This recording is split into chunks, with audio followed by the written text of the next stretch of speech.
Yeshayah continues with chapter 32, chapter 32 of the book of Yeshayah. Hein la tzedek yimloch melech uvelosarim lemishpat yashoru. A king will reign in righteousness, and his ministers will govern in justice. So often in the book and in other books, there's problems or questions about the kings, the people who are the leaders of our people, and the problems. But we will have a king of righteousness, and presumably this refers to Chizkiyahu, who's going to be a king who's going to lead the people with righteousness. Chizkiyahu will lead that way. Every one of them will be like refuges.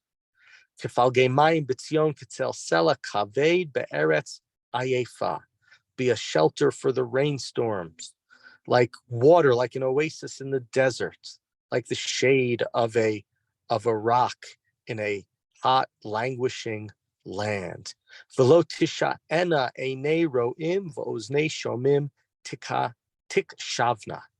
the eyes of those who have sight shall not be sealed, and the ears of those who have hearing shall listen. We had a few chapters ago in 29 where it talked about also those who didn't see God, or those who were blinded, whether it was accidentally or purposefully, that God's takeover of the world will be so majestic that even those who are blind will see, even those who are deaf will hear. And so we continue with a similar way here, your eyes won't be sealed from seeing, your ears won't become heavy. You'll be able to hear. You'll be able to see. The levav nimharim yavin ladat, and the minds of those who were thoughtless, they will take note. The ulashon igim timaher lidaber tzachot, and the tongues of the people who mumble shall speak with fluent eloquence. Right? You're mumble, you're embarrassed, you don't really say, you don't know what to say. All of a sudden, you have become William Jennings Bryan, was it? You become the great orator of the country. You know how to speak beautifully. God has, in a sense, overwhelmed the people. And it's so obvious. And we think about this, at least I think about this again, the main episode that keeps coming up and up after God has miraculously sent away the Assyrians, Sancherib, during the days of Chizkiyahu, right? Then everybody will able to speak beautiful words, pure words. One of the Ibn Ezra says that this word sachot is related to, and linguistically, to like zechut. You'll be able to speak with eloquence of the zechut. You'll be able to speak of the grandeur, of the greatness, of the happiness, of the things that God has given you. Lo yikare od linaval nadiv ulechilei lo ye'amer shoah.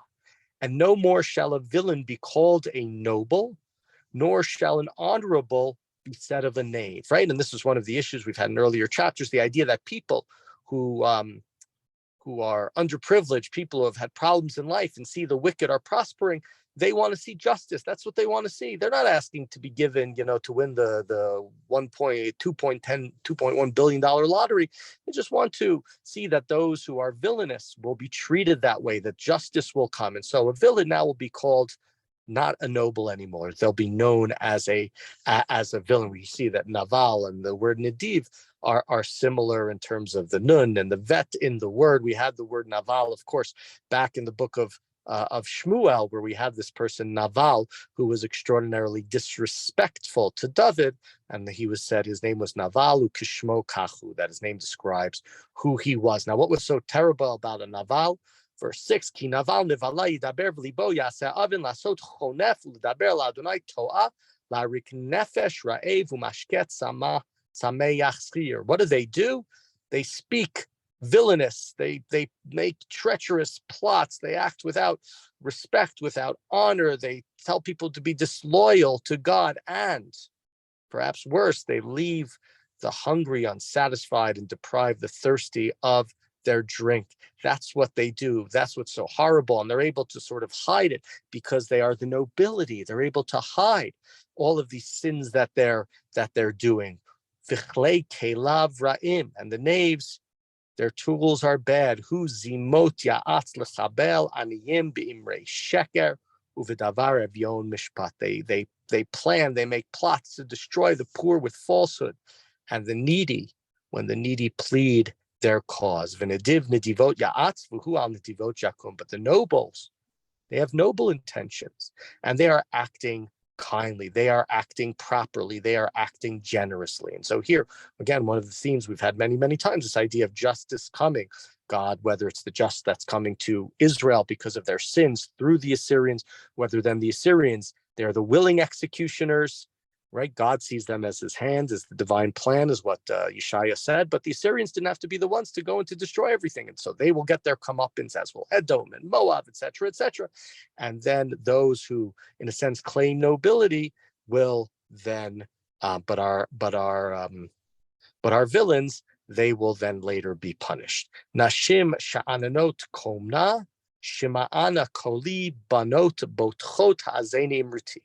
You carefree women, listen to my words. You confident ladies, give ear, listen to what I have to say. And this is one of the many times, and again, we live in a different world today, where Yeshayah, in a sense, to insult people, to insult the Jewish people, he tells them that they're like women, right? That they have sort of this lack of great intelligence or whatever it might be, insight, that he's comparing them to women, analogies and metaphors that we hopefully would no longer use today. Yamim, or in verse 10, al shana tirgazna botchot ki kala batzir osef b'li yavo. In a little more than a year, you shall be troubled.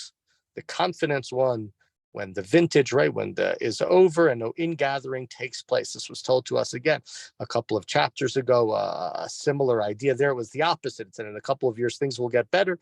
Here it's saying in a couple of years there will be no ingathering. Irdu sha'ananot ragza botchot. And therefore you should tremble, you who are carefree, you who have no worries. Why they have no worries? Presumably because they're taking advantage of others. You confident ones, you should be quaking, you should rogaze. Shota ve'ora v'chagora al chalatzim. Strip yourselves naked. Put cloth about around your body. Right? In a sense, you will be undressed. You will be bare. That's what's going to happen to you. You won't be protected. Al shadayim softim. Al stechemed al gefen porias. You should lament about the breasts of the pleasant fields. I think here the idea of breasts being that the fields with their food comes and provides, satiates the people with food and with drink. And so the pleasant field, the spreading of grapevines, al admat ami kot shamir ta'aleh, because my people's fields, my people's soil will be overgrown with thistles and thorns. Ki al kol batei masos kirya alizah.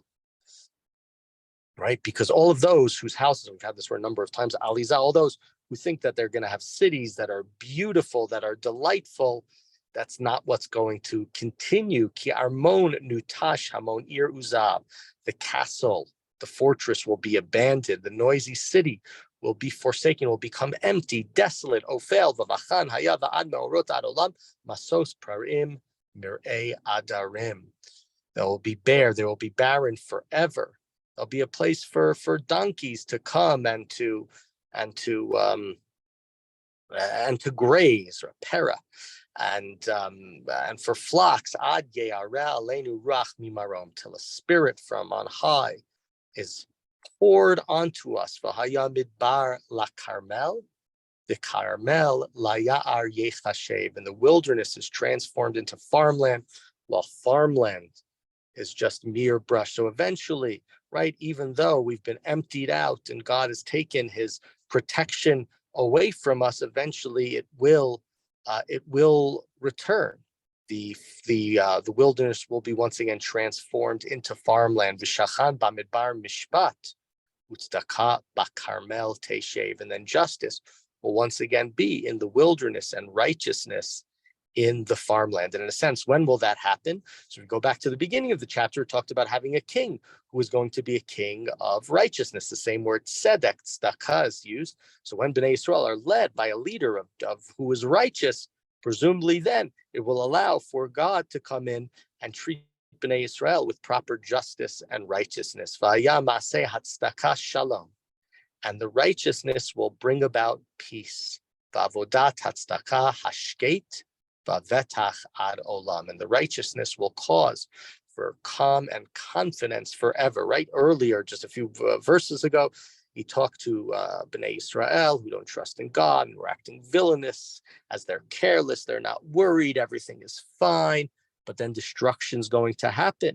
But because of the righteousness, through the leadership, presumably of Chizkiyahu, Bnei Israel will be rewarded by God, and once again, they will be dwelling in peace and tranquility, and then forever, ad olam, there will be calmness, there will be calm. Vayashav ami b'nevei shalom uv'nishkanot mivtachim uv'menuchot sha'ananot. And then my people will dwell in peaceful homes with security, untroubled in places of rest. And this word sha'ananot was the exact same word that was used earlier, describing the careless people, the people who have no worry.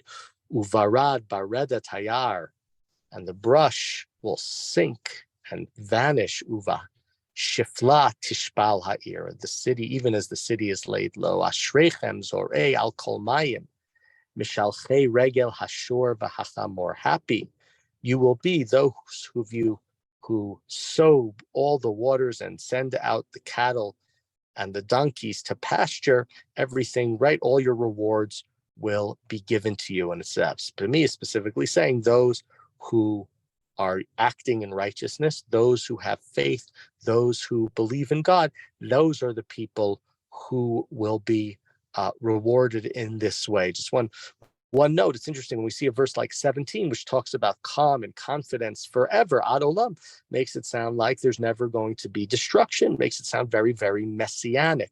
And the Talmud talks about that Chizkiyahu could have been the Mashiach, he could have been the Messiah, and whatever it means, it's not clear what it means. It says, but lo amar shira, he didn't sing God's praise. Not exactly clear. There are tens of different attempts to understand what it means, but it's from phrases like this. Seemingly here in this chapter, we're talking about Chizkiyahu. It makes sense in terms of so many of the things that Yeshayah has said, and talking about the attempted Assyrian destruction of Yerushalayim and the miraculous defeat of them by God.